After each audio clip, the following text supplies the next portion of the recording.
representing New Kent. And her vice chair will be Sarah Erickson from the city of Richmond. So congratulations, Lisa and Sarah. Okay, thank you. Sarah, unfortunately, will not be able to join us today. She had a work commitment come up with a bicycling camp this summer. I don't envy them being out in this heat riding bicycles, but so we know she's doing good work in the outdoors. But anyway, this is my second time at bat as the CTAC chairman. So for those of us who have been around a while, you know, sometimes your turn is up. So I'm happy to serve once again as chair, and I look forward to working with all of you this year. And thank you for your volunteer service. I especially want to thank Upton Martin for our collaboration throughout this year and planning and trying to find ways to expand and grow our CTAC membership so that we represent a more diverse population in terms of disabled, elderly, and a more diverse community. So I also hope to plan to do that with our vice chair, Sarah Erickson of Richmond throughout the year. So with everybody's participation, I hope we can continue to grow and actively engage on behalf of our regional community. So thank you. So I guess that means I have to stand in that role now. Is that right, Upton? Yes, ma'am. It is your show. Okay. All right. Thank you. Chet Parsons is not able to be with us today. So Ken, I don't know if you have any TPO updates for us. Yes, I do, Madam Chair. And you have a report in your agenda packet. I will just highlight a few of the things from that report of interest. One of them is that we had our first annual joint meeting involving the TPO, the Central Virginia Transportation Authority, and the RVA Planning Commission back in early June. That was the first time that all three groups have gotten together collectively. Had a good discussion and good time was had by all, I think. The TPO has elected a new chair. If you get the Richmond paper, there's even a little article about John Lumpkin being elected chair of the TPO. The TAC committee new chair is Sharon Smidler of Henrico County. A couple other things of interest. We are amending the Plan 2045 to include a project for the reconnection of Jackson Ward. Including that project in the plan enables the project to be eligible for funding. So that was an important step that the TPO took recently. There's also been some modifications to the plan to include projects on the I-64 East in New Kent County.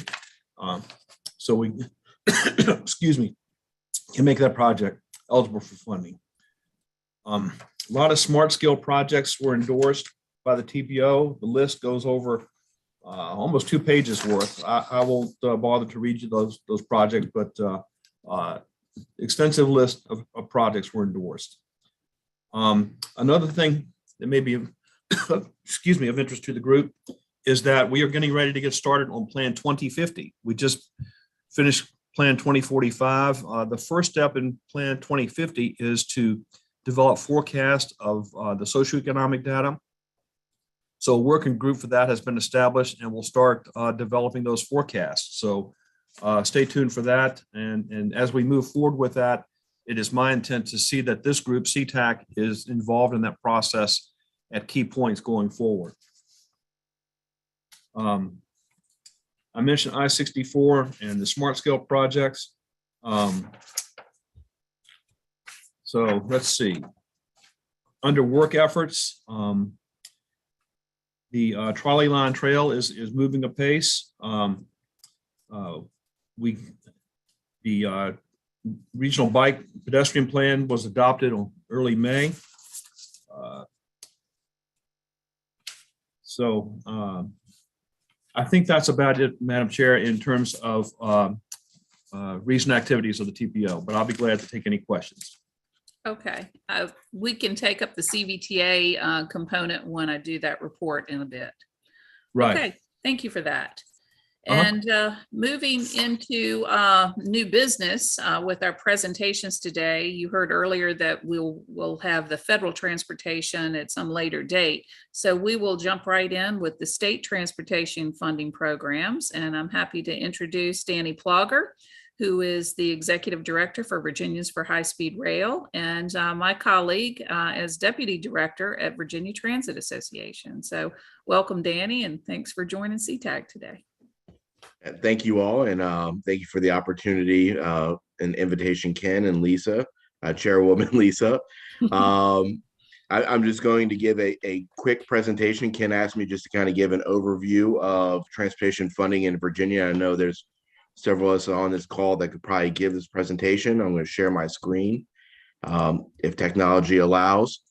And so I'll get right into it. A quick overview. Virginia instituted our first dedicated transportation revenue source in 1923. So we're about to celebrate a century of raising revenue for our transportation system, and it was a 3 cents per gallon tax, a gas tax, which, if that had stuck with inflation, would be about 51 cents today. And so just remember that when folks ever discuss the state gas tax, that per capita in 1923, it was nearly double what it is today. The federal government instituted their gas tax of 1 cent per gallon in 1932, so about 9 years later. And if that was stuck to inflation, it would be about 21 cents today. The last time that the federal gas tax was raised was 1993. I was 12 years old, so it's been a while. I have a feeling that my own child will be about 12 before it ever gets raised again. He's 3. And it was raised to 18.4 cents per gallon, which is the equivalent of about 36 cents today. In Virginia, we had 3 major transportation pieces of legislation over the last nearly 40 years. The first was during the Belial's administration. That was raising the gas tax to about 17.5 per gallon. Also changing a lot of the transportation formulas, including adding transit into the Transportation Trust Fund. In 2013, the legislation was HB 2313, so that gets a little confusing. Virginia kind of changed the way we did the gas tax. Instead of doing a per gallon at the pump, we changed it to the wholesale out the rack. And we also instituted for the first time a sales and use tax added to the state's transportation funding to offset some of the loss in gas tax revenue. And so our gas tax fell about 11 cents per gallon, but we also generated more revenue through the sales and use tax. And I'll show that here in a second. One of the issues is we had hoped by changing this to the rack that it would continue to increase and generate more revenue. One of the things that we quickly found out in 2018 was the first time in Virginia's history where the vehicle miles traveled, the measurement of how much folks are using our roads, rapidly increased, while revenue from the gas tax actually decreased. And so there was obviously a disconnect between the two. There had always been an assumption that the more folks drive, the more they purchase gas, the more revenue generates for our transportation system. In 2018, that was not the case, and our gas tax revenue missed estimates. And the same thing happened again in 2019. And so then Secretary Shannon Valentine convened a work group to kind of look at transportation revenue moving into the future, with the idea that really the gas tax is no longer a fully sustainable source, especially when we start looking into the explosion of EVs becoming bigger and bigger on the transportation roadway system. In 2020 is when that committee's work came to fruition with the reorganization of our overall transportation system, and the gas tax was raised over 2 years to 26.2% per gallon, and then also tied to CPI, which is inflation. And so this is what our transportation revenue sources look like in 2019, with each revenue source getting dedicated or cut up into a bunch of little things. For rail, for passenger rail, we got a portion, 1/2 of 1% of the sales tax. For rail enhancement, which was the freight rail program, it got a portion of the car rental tax. Transit got some of the recordation taxes, a little bit of retail sales, and some of the gas taxes. And so this was just a hodgepodge. And every time a new mode came online, whether it be ports or spaceports or passenger rail or whatnot, there had to be a identifying a revenue source and kind of piecing it together. And it became very confusing and not very clear and transparent of actually how our transportation revenues flowed into the system as a whole. And so as part of the 2020 reorganization, and this was what our revenues look like here in Virginia. And I believe this, kind of shows the decline of the gas tax. If you look at that first line, they projected that it would peak around 2022, and then it would start declining because it would no longer be keeping up with demand. And so this is a snapshot from 2019 of what the projected transportation revenues were. In 2023, it was projected to be about $3.7 billion in revenue, with that not keeping up with inflation nor demand. And so in 2020, a huge coalition came together to kind of reorganize our entire transportation system here in the Commonwealth of Virginia, make it a little bit more transparent, but also tie all the different modes together. And so as revenue increases or decreases, it impacts every mode the same, whether it be transit, rail, roads, ports, etc. And so that reorganization came out to look like this. And so all the revenue sources flow into the Commonwealth Transportation Fund. There's some revenue that gets cut off, about $160 million a year, goes to some special structures, our bridges, our tunnels. It also goes to a couple of key projects in Northern Virginia and some other things. And then after that, it flows 51% to our highway maintenance fund to maintain our interstates and a lot of our roadways, especially our local roadways, with 49% heading to the Transportation Trust Fund, of which transit gets 23%, rail gets 7.5%, ports get a little bit, our spaceport gets a little bit. And so this is what the new collection of revenue sources across Virginia looks like. And so our revenue, with the increase in the gas tax and tying it to inflation, as well as adding a couple of other things. The highway use fee you see at the bottom was one of the committee's efforts and the legislation's efforts to try to compensate for the expansion of hybrid vehicles, of fuel efficient vehicles, and electric vehicles. And so if you have an EV or if you have a hybrid, this highway use fee, you actually get charged on an annual basis for the lost gas tax revenue. You still use the roads, you still use our transportation network. And so the highway use fee at the bottom was our effort, the Commonwealth's effort to really kind of collect revenue for those who use the roadways without necessarily paying a fee, because there's still some issues with trying to figure out how to charge EVs, whether you do it when you plug it in, et cetera. And so this was the Commonwealth's effort to deal with that. One of the things that did decrease was the registration fees. And so the state cut their registration fees as they increased gas tax revenue and included a couple of these other revenue sources. And so all in all, the state of Virginia is doing much better than it was in 2019, when it looked like our transportation revenues were somewhat staying flat. Our revenues are now growing again, and we're in fact almost $1 billion above where we were in 2019 before we organized our entire transportation system.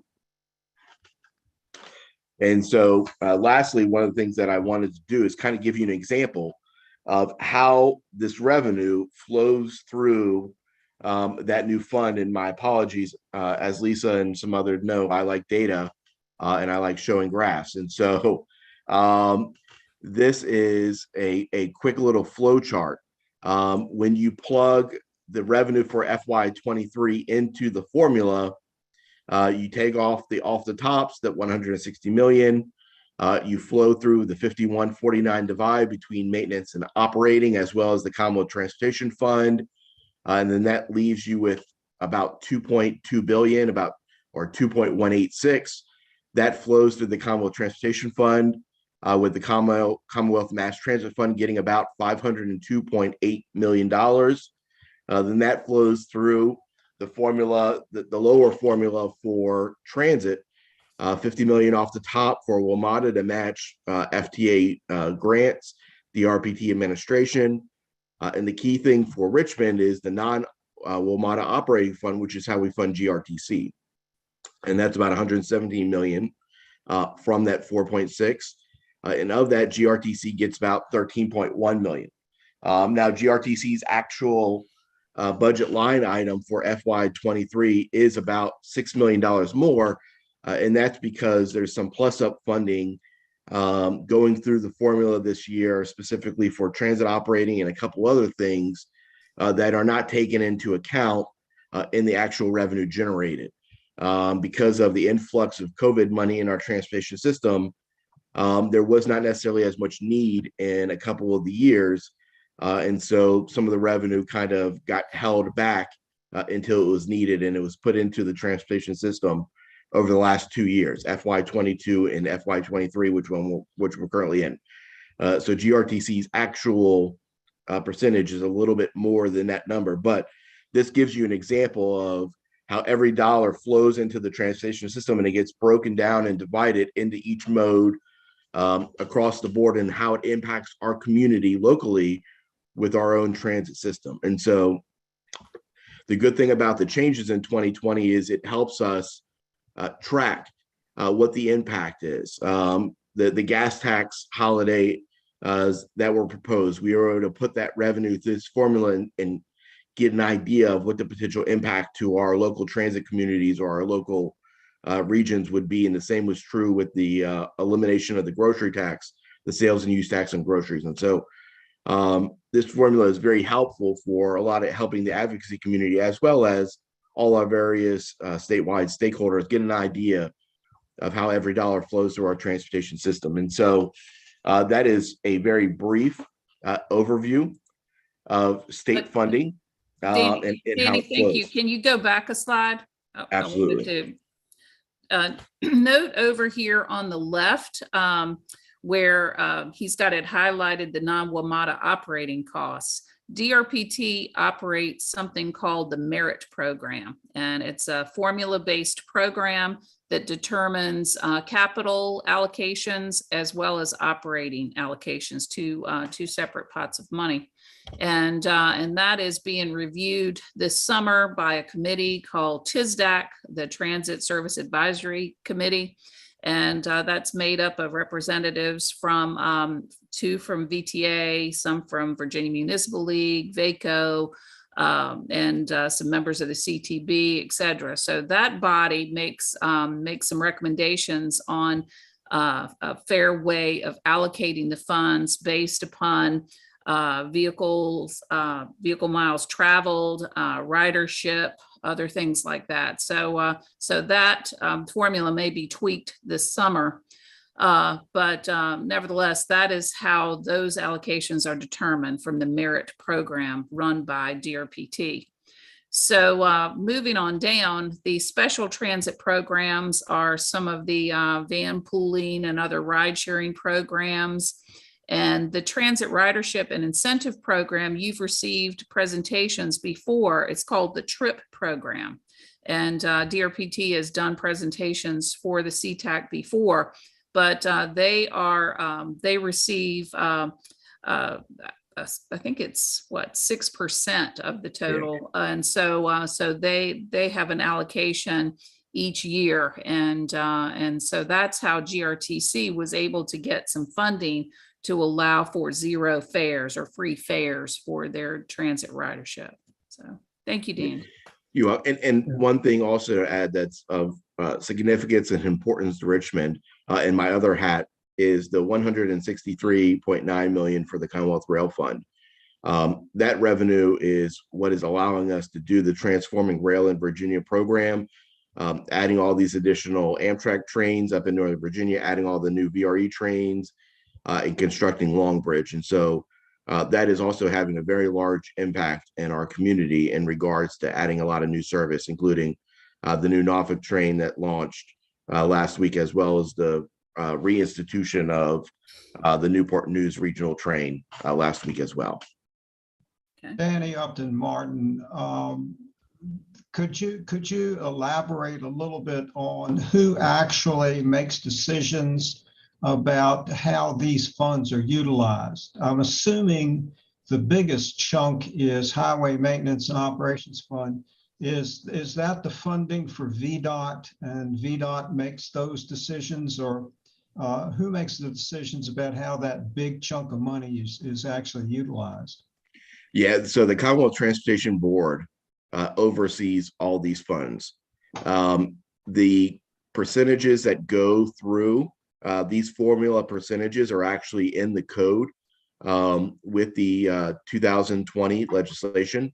But in regards to how to spend the money that is dedicated to each pot, that goes through the Commonwealth Transportation Board and the individual agencies. So VDOT does handle the Highway Maintenance and Operating Fund, as well as some of the construction fund programs from the Commonwealth Transportation Fund.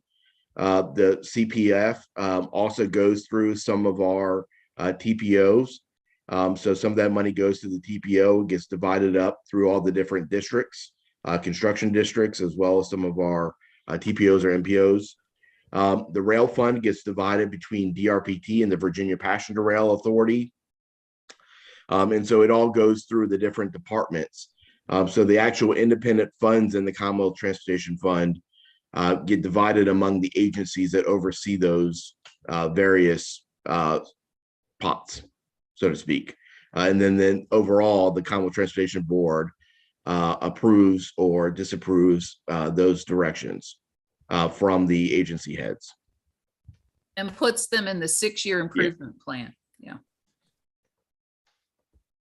And so going back, that is why when we show a lot of these graphs with revenue, they're broken into 6 years, because these are Virginia's Department of Transportation's revenue projections for the current 6-year improvement program. And so I just took 1 year and plugged it through the formula to give an estimate on how it impacts GRTC, or how it flows through the formula overall. Any other questions for Danny? Mr. Chairman, it's Charles Rasnick. Danny, good job. Lisa, thank you all. The numbers, if you go back one slide, those numbers come from the Finance Secretariat, from the Planning and Budget, and they present that to all the agencies. So Planning and Budget tells us how much funds to have that are available by year. And then it goes into this formula. Yep. Yes. Yep. The state has to use the formal projections from the Department of Budget and Finance in all their assumptions. So it's not something. What I'm trying to get at, excuse me for personal reference, but there was a time when I had to present these charts, and the significance is that these aren't just made up by the Commonwealth Transportation Board or VDOT. They come from the administration, looking at all the parameters of and projections of funding and revenues that might come over the next 6 years. Anyway, just want to clarify that. Great Absolutely. job. Thank you. Thank you. I have a question, Sarah Wisiger. So this is sort of more basic, but if you did a pie chart of basically highway and multimodal or transit, let's say, what would that look like? And has that pie chart changed over the years in terms of expenditures? I have not done a pie chart just because it changes, but I will say, and Lisa, correct me if I'm wrong, 2020, even though it looks like transit and rail get a lot less than they do, comparatively speaking to previous years, rail and transit did fairly well coming out of the 2020 reorganization. Those revenue sources or revenue dedicated to rail and transit definitely went up. And I think it was the realization that they play a big role in our communities, connecting our communities, serving our communities, and the idea that we would not be able to essentially pave our way out of traffic. And so comparatively speaking, over previous years, rail and transit are getting a bigger piece of the pie, so to speak, than we had in the 2010s or 2000s, et cetera. We still have a ways to go, but progress is being made. I think And- we're all very, very appreciative of the fact that this passed when it did in 2020. Yes. And that everybody is working together and we're not working at cross purposes, trying to battle for different funding sources, that all the funding sources flow so that we like to say all boats shall rise when the revenues rise. So anyway, it's definitely a step forward. Manny and Lisa, can I ask a question? If we look at this not by, how it splits up for different transportation modes, but putting our regional hats on, if you tried to put this all together, how do you feel like the Central Virginia region is doing overall in terms of getting a reasonable share of state dollars? Of course, when this was done and some of these formulas were put in place, I think the Democrats, the Northern Virginia Democrats were much more in control of things. But do you feel overall that we're doing okay in Central Virginia? Well, this doesn't take into account really the decision making for smart scale projects. Those are competitive projects. These, looking at, I really don't know all the criteria on how the construction programs are allocated. I don't really know that formula, but in terms of public transportation, as I said, there's advisory committees behind the scenes, and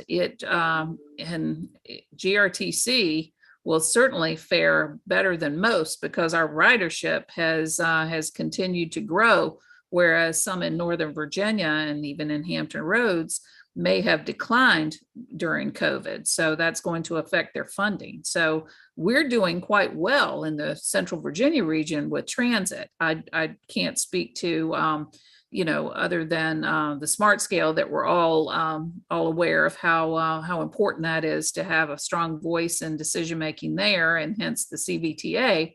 But in terms of what we're aware of, our formula is working quite well for us in transit regionally.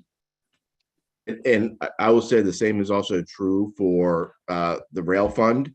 I think, Richmond is going to get a lot of new trains. We'll have hourly service to Richmond or to DC by the end of this decade. And so I think we are doing well on the rail side. And I will say, John, I attempted not too long ago to go into the HMOF and figure it all out. And let me tell you, that's a black hole controlled by VDOT.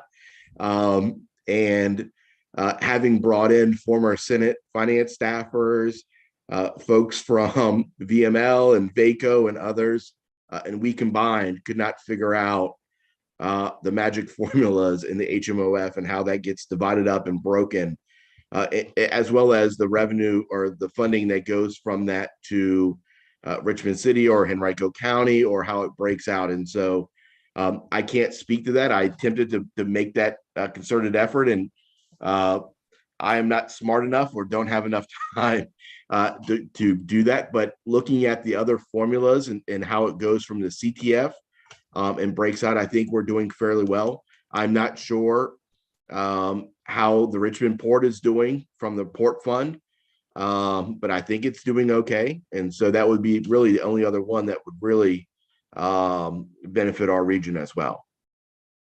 Danny, I think the port funds are distributed by the Virginia Port Authority, so they control where it goes, where they feel the next need is.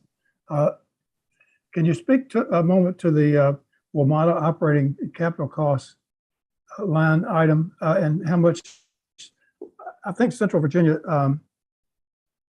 if you didn't have Northern Virginia, Central Virginia would certainly get their proportionate share. But I think in Northern Virginia, where the WMATA operates, the localities have to put up a lot more funds in support of WMATA than Central Virginia localities have to put in support of, say, GRTC, for example. Yes. And so the WMATA operating capital fund, as well as the WMATA federal match, are all helping MVTC, which is the transit operator or the transit funding agency up in Northern Virginia. They help support not only Metro, but Dash, VRE, Alexandria or Fairfax, and some others. All in all, that is a pretty competitive investment on behalf of the state. But when looking at the fact that Metro pre-pandemic accounted for nearly half of all transit trips in Virginia. And so, you know, that they contribute a significant amount to taking cars off the road and moving people and attracting jobs such as Amazon. And so this goes up. The localities also match a lot of it through NVTC. The WMATA federal match, the $50 million off the top, it goes back all the way to 2008 and PREA. And so this is an agreement between DC, Maryland, Virginia, as well as the Federal Transit Administration. The three states all chip in $50 million. FTA chips in $150 million a year. And that is kind of a separate little pot to help support WMATA, understanding that it has a large role to play. And for those that don't know what WMATA is, it's Washington Metro, Yes. and it's governed by the WMATA Compact. So, so that is something that the DC, Maryland, and Virginia all have a stake in. But before 2020, WMATA got a portion of the mass transit fund, about 53% off the top. And so the creation of the operating capital fund was to kind of separate them a little bit, so that the state and everybody understood what was the non-WMATA operating capital investments being made. Mr. Chairman, one other comment. I know Danny mentioned the black hole for VDOT's construction fund. Ken Lance and I operated in that black hole for a number of years. I think smart scale projects have taken have shown some light on that, so that localities can choose which projects they want to try to fund first. But at the same time, there's no longer an urban fund or a secondary roads fund, and so that's changed the dynamics of what counties can fund and what cities can fund. So, but the smart scale program is intended to shed light on that area. So leave it at that. Charles, do you or Ken, either of you, have a feel for the answer to the question that I was asking about whether, if you do look at those funds, whether the region is doing reasonably well in terms of getting a reasonable share of this? Ken, you want to go with it, or you want me? Go ahead, Charlie. I've been away for that for a while. What I mentioned was, John, if you look at Northern Virginia separately,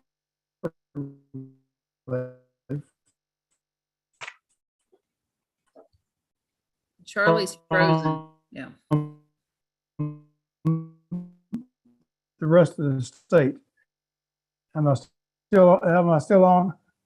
Yes. We didn't catch any of what you said, really. Would you mind starting that again? I think you started talking about Northern Virginia and they censored you, so. Sounded like divine intervention to me. It's not the first time that's happened. The WMATA, well, let's take Northern Virginia out of the equation, because those areas get funded separately. There's a greater demand for transportation funds. There's a greater demand for local participation in those, in getting the matching funds for those or supplementing those funds. So if you took those out of the equation and you only dealt with the rest of the metropolitan areas in the state, Hampton Roads, Richmond, Roanoke, and maybe Charlottesville and possibly the Danville area. If you look at the other areas of the state, I think Central Virginia is getting their fair share of the transportation dollars. The Smart Scale Project program was intended to allow localities to determine which projects they wanted as the priorities, or what priorities they wanted to put the funds on. And so the Commonwealth Transportation Board does not have a say-so on exactly what happens with those projects. So from my perspective, it seems like that Central Virginia, now that the Central Virginia Transportation Authority is here, we have a greater potential for transportation funds, and maybe we might be getting a larger share or putting more into transportation funds, but not a larger share of what's remaining outside of Northern Virginia. Thank you. Okay. We've covered a lot of ground this morning or today. I think that we'll continue to have some other presentations for federal to show how the federal funds fit into this. But Danny, thank you for a very comprehensive look at what the state funding is, because it has changed. So a lot of times when you hear about gas tax, you don't really know how that would factor into our projects and what if we are talking about, the federal infrastructure funding and how that overlays, it's very complex. And even though I've been on CTAC many years, I still learn new information. It's just one brick at a time, trying to figure out what's going on here. So thank you all for your patience, and please, as we go forward, ask questions, because that's how we learn. So again, thanks, Danny. And I'm going to take off now and talk about the CVTA. We've been talking about that a little bit, but to give you a little background on that, you've heard of it. You may not know its origin or why it came about. And I'm going to reference op-ed that was in the Richmond Times-Dispatch on July the 11th, put together by Frank Thornton, David Williams, and Christopher Winslow. And those names are probably familiar to you. Frank Thornton is the chair of the CVTA, the Central Virginia Transportation Authority. And David Williams is the TPO chairman from Powhatan. And Christopher Winslow is commission chair of Plan RVA. So we've got three bodies that work together. Each has a slightly different role in transportation, but CVTA is the new kid on the block. So I wanted to give you a little bit of background on that. And I'm going to read a little bit from that op-ed. Established by the General Assembly in 2020, House Bill 154 was sponsored by Delegate Dolores McQuinn, who was delegate here in Richmond. The CVTA gives the region a dedicated source of funding for the first time in 30 years, so it can direct its own outcomes. The new authority allows the non-member localities of Plan RVA, that's the region's planning and convening entity, to plot their own course, assume more ownership of transportation investments in Central Virginia, and compete more effectively for state and federal funding opportunities. Prior to the birth of the CVTA, regional transportation planning identified area priorities, but resources for implementation were fragmented and woefully less than what is needed. This put Central Virginia at a disadvantage as it competed with other parts of the state, particularly those with funding authorities like Northern Virginia and Hampton Roads. As a result, finding dollars for important regional transportation projects was time-consuming and often elusive. We were failing to leverage the full power of our region. Enter the CVTA. Today, at not even 2 years old, the authority is collaborative and its force was put to good use. The development of the Fall Line Trail, 43-mile multi-use path, is one of the priority projects we'll talk about in a little bit as we go through this presentation. And going back to the article, the fact that the Fall Line Trail will be able to be completed in far less time than the Virginia Capitol Trail is because almost entirely due to the ability to leverage regional revenue levied through Cvta.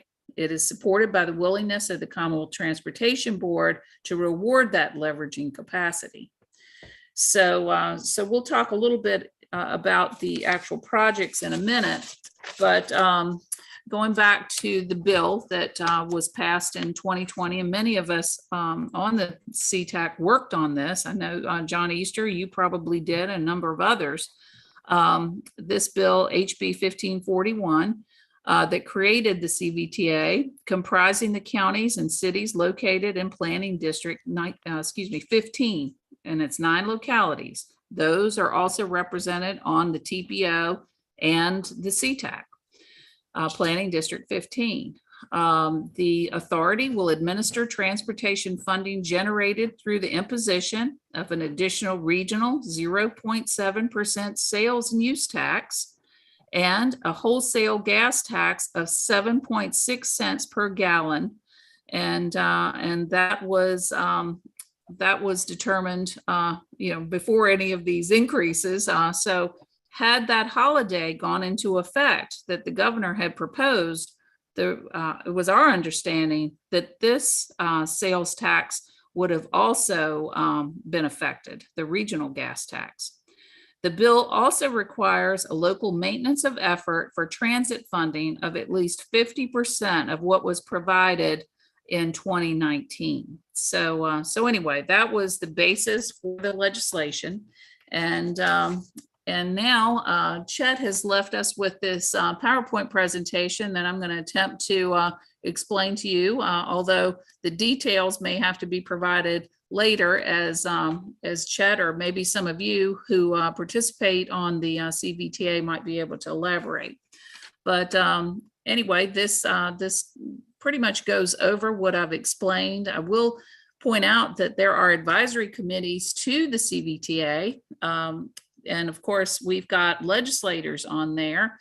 We've got Delegate McQuinn, we've got Senator McClellan, and we have our Richmond area CTB representative, Carlos Brown, who was an early advocate of the Cvta, having sat on the Commonwealth Transportation Board.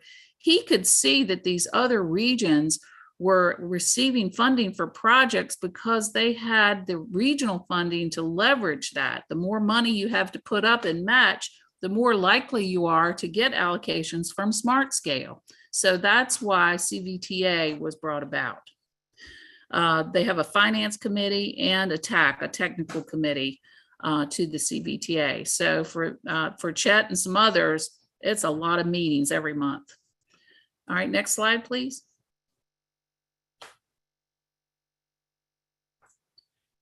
So the revenue distribution is in 3 parts.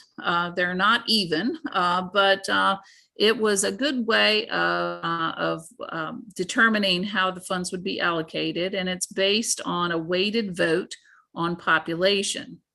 So we've got, okay, just last week, I see a note from Janice saying that last week, Delegate Roxanne Robinson was appointed to the Cvta. So that's new information. Thank you, Janice.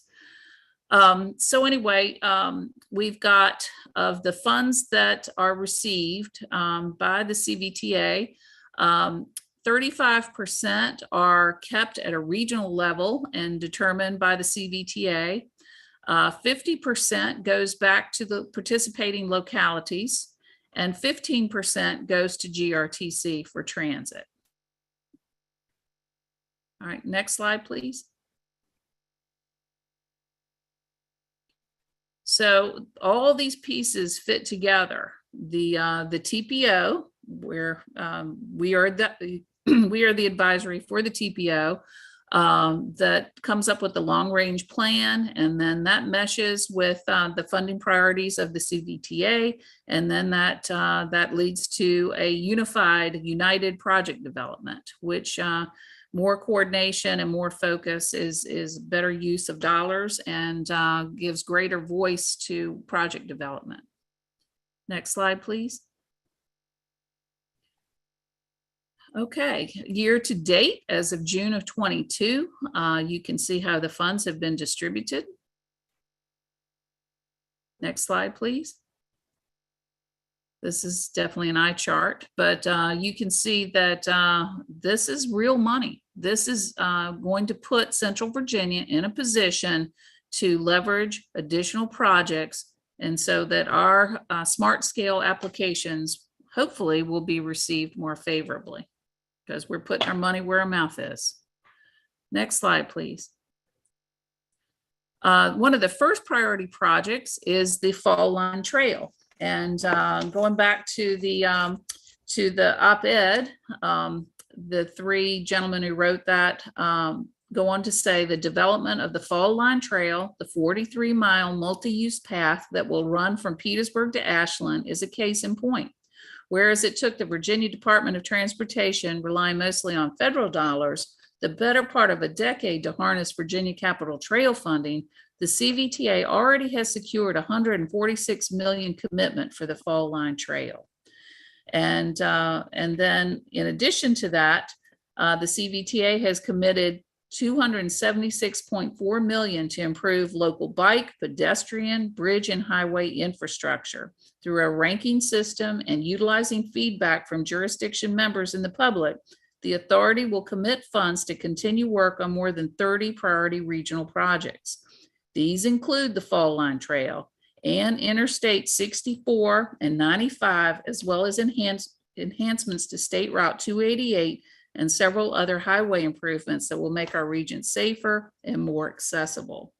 So in a true display of regional cooperation, the CVTA has also committed $100 million in future funds to help leverage $470 million in state funding, plus additional federal and regional dollars to complete the 29-mile gap widening of Interstate 64 between exits 205 and 234. So the Fall Line, as many of you know, is highly anticipated.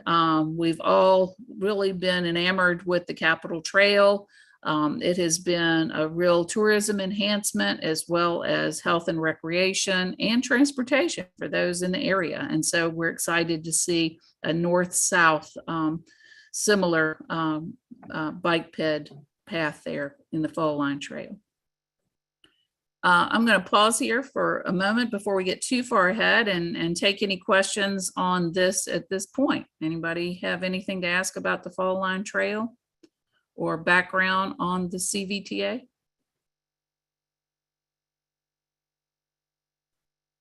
Okay, moving ahead.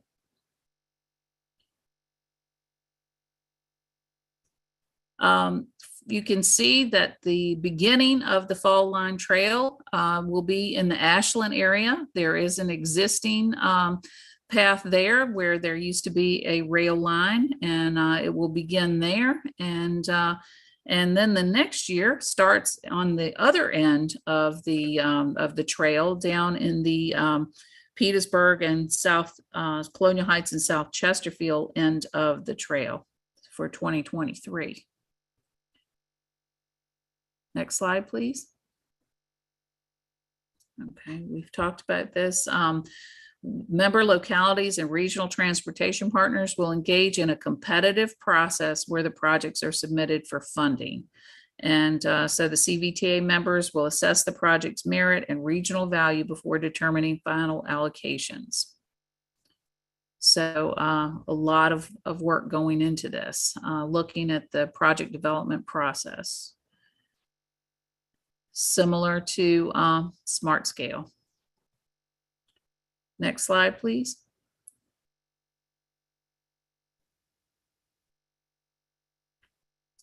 Ken, do you want to comment on this? this, to me, just looking at this shows the in-depth data that is needed to make good decisions for highway, bike ped, and bridge repair. I think my only comment would be, Lisa, that to point out that the allocation of these funds is data driven. You know, it's and we're using formulas as well as factors to distribute the funds.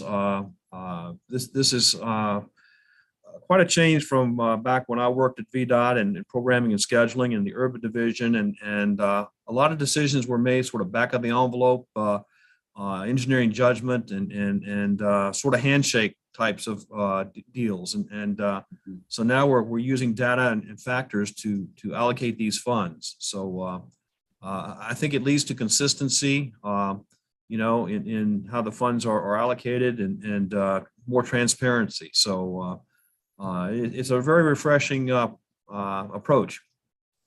Okay, thank you. Next slide, please.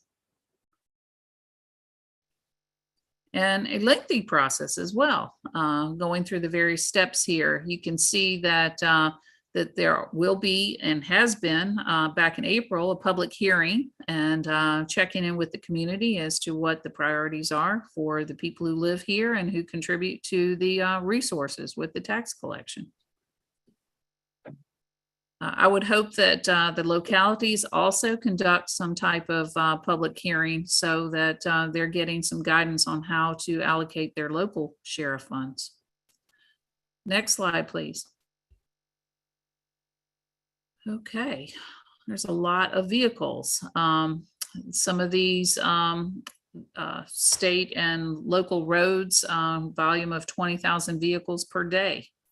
So moving on up to corridors of statewide significance. So there's a different levels of the network that are addressed through their funding formula. Next slide, please. Timelines. I guess without knowing really what's in here, what Chet meant to communicate with this just shows that it's multi-step and rather complex. Next step, please. Development project for the 6 years or partial of the 6-year project. I guess at some point we'll get on a 6-year project. You can see how many project applications there were and how many were eligible and how many were screened out. So highway has the bulk of that. There is, you know, GRTC gets their 15% off the top of the total receipts, but that doesn't mean that localities or regional projects couldn't be spent on additional transit projects. There's no prohibition for that. It just means that that would be in addition to the 15% that GRTC receives. Next slide, please. Here's a peek at some of the highways that were identified as priority projects, starting with 301. And ending with the 64 widening, looking at the years on that and some of the scoring criteria, as well as the cost. You can see what the 64 widening is at the bottom, astronomical. All right, next slide, please. Scenario development. As you can see, they have bonding authority in order to get additional resources to make these projects possible.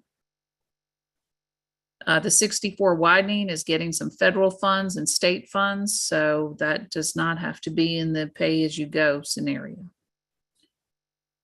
Next slide, please. Here is a press release from Cvta, from their community engagement manager, asking for public comments for the decisions on the $276.4 million. Next slide, please.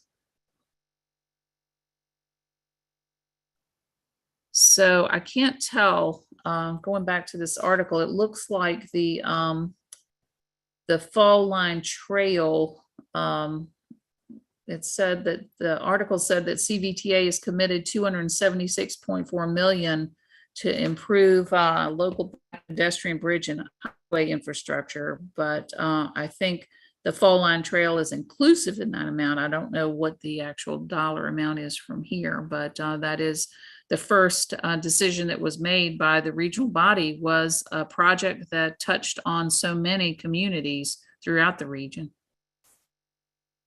All right, next slide, please. Okay, it doesn't say here, but the new officers that were elected, I believe it was Mr. Carroll from the Board of Supervisors in Chesterfield and Mayor Stoney from City of Richmond. All right, next slide, please. Okay, I'm sure there's some questions here. We may not be able to answer them since Chet is not with us today, but we can certainly put them on the agenda for the September meeting if there's something that you need to know and we can't answer. But let's pause for a minute and see if we do have any questions. Lisa, I don't have a question, but I was just going to add something. You noted that there is bonding authority for the CBTA. They have not yet made a decision whether they're going to use that or whether they're going to try and take a pay-go approach.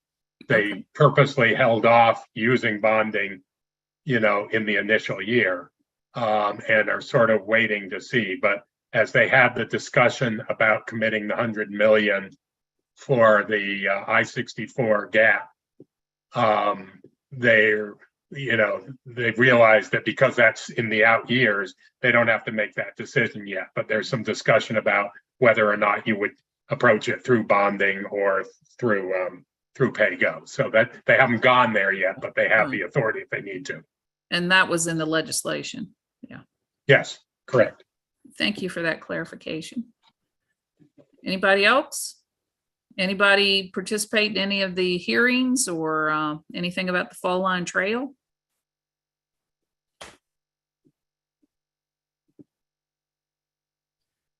Anyway, we're glad we have it. We're glad that we have this resource and that that we are in a position to put some more weight behind our regional priority projects. Okay. Well, with no additional questions, I guess we will conclude that presentation. And if you think of anything else, we'll ask Chet next time. So moving on to other business, I ask you to look in your packet for future topics for meeting speakers. Our next meeting is September 15th, and we're trying to get a presentation from the Greater Washington Partnership on the economic impact of transportation. And you can see some of the others laid out here. We'd like to hear from you. If you have a speaker or if you have a topic you're interested in, please let us know, because we're always trying to anticipate what might be a hot topic, what might people be interested in, and we need some lead time to secure speakers and get it on their calendars. Okay. All right. Well, if you don't have a suggestion today and you do in the future, please pass that along to Ken. All right, let's move to CTAC member comments. And this would also be an opportunity for announcements for any group, anything going on pertaining to transportation in the region.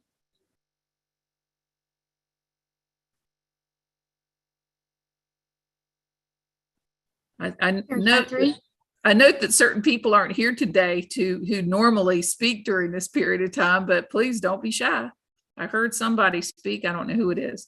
That was me. I just wanted to let you know, you may have seen an email that went out earlier today from Richmond Connects about a survey that they are asking for participation in. And since we have Miss Rowan with us, I didn't know if maybe you might want to ask her to give a little explanation for that. I did send it to all CTAC members. And it might be just a good time for her to get the word out about their survey. All right, Kelly, you're on. Thanks, Janice. I was actually about to to raise my hand. I was waiting to see if anybody else wanted to go first.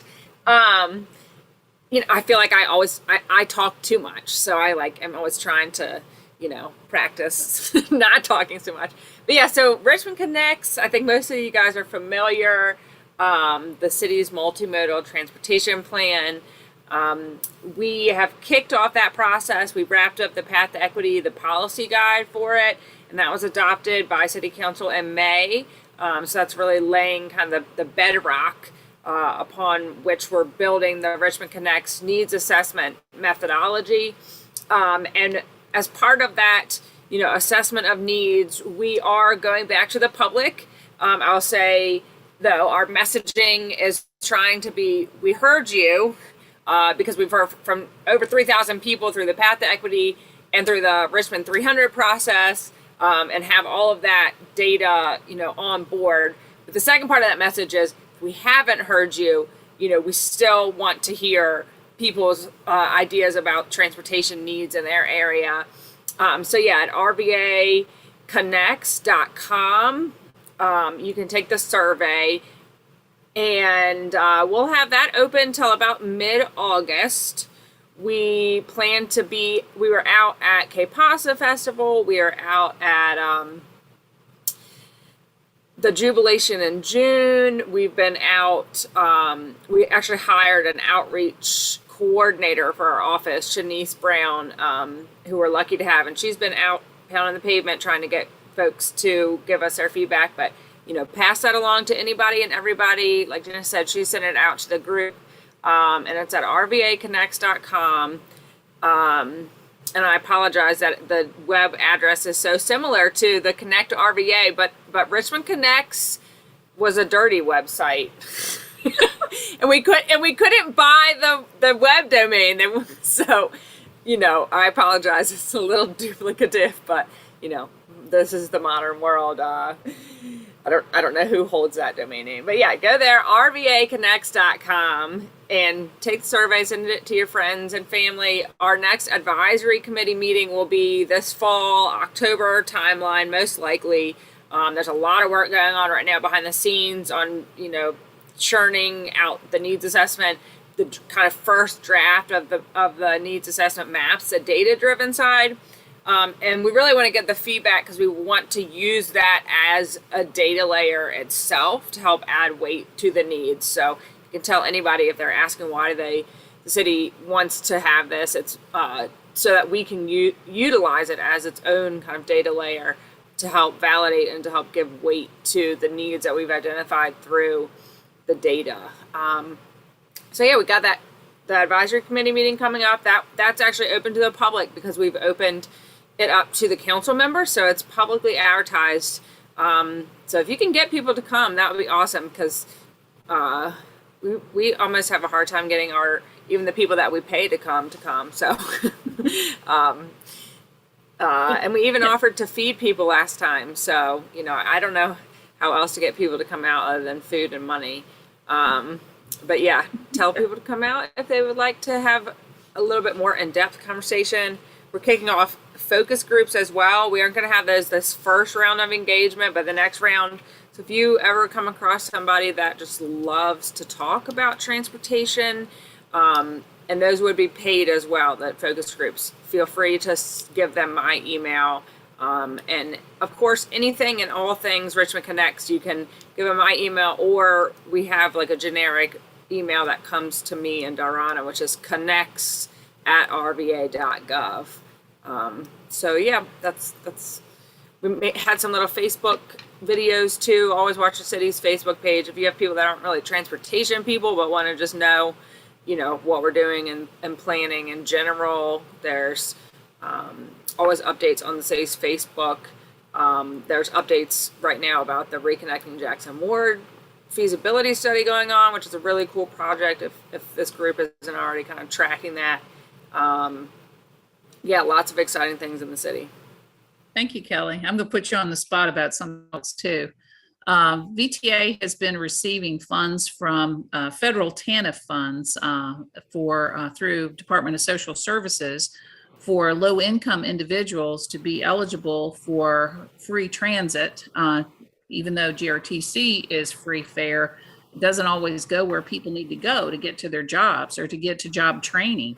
And so we've been administering a grant for 2 years now. And this year, City of Richmond is one of the subrecipients. And I'm going to ask you, Kelly, to talk a little bit about your Vanpool program to get people to work.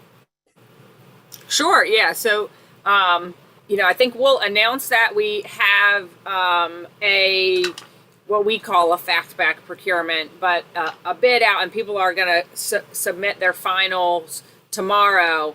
But there's some local groups in our area that we're hoping to partner with to utilize those funds that have been coordinating, vans, kind of a micro transit model, because it's kind of a hybrid, because I don't want to say it's just Vanpool because it's only work trips, which makes you think Vanpool, but it has a driver, which makes you think micro transit. So it's really kind of a hybrid. Because we do see low income individuals kind of facing that barrier of not only not being able to connect via transit, but if they need to go somewhere in a vehicle, they can't just, even if there was car share, most of them don't have licenses. That's a big burden. So having the driver has been, critical. But yeah, so we plan to launch that in just the next couple weeks. And that will be for, like Lisa said, for our TANF eligible individuals. And we're targeting it to our RRHA communities, so our public housing communities, where we have, some of the densest pockets of poverty. And as Lisa said, not only are there limitations to what the transit lines get to, but we also, through a lot of our data analysis, have been finding that there's kind of this competitive access piece where people can reach, maybe can reach jobs, but everyone that's along that transit line that is in that kind of same job category is competing for access for those same jobs. So anecdotally, doing our outreach, we just heard at these RHA communities, people come up and say, hey, there's these great jobs at the Amazon facility or down here, or this warehousing place that are livable wage jobs, but we cannot get to them. But so that's where VTA comes in. We have given us this grant that will enable us to provide those rides for free, which is a huge burden lifted off these families, to be able to figure out that piece of the puzzle. We're so excited to be able to implement that. And we really envision, that and then pursuing more funds over the next several years to hopefully be able to expand that type of collective rides for all the low income Richmond residents that are, not connected.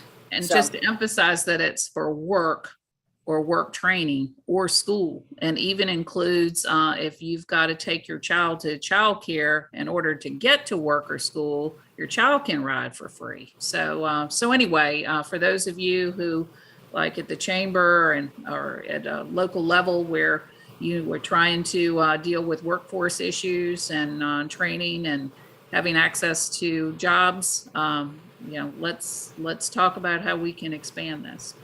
Okay. Yeah, and I was going to say, if you ever come across an employer also that needs a large group of people, to all shift workers and can't find people, that one of the barriers may be transportation, and you can connect them with me, and we can connect them with the communities that we're serving with this program. So yeah, it's a piece that's going to connect some serious dots. Yeah, thank you.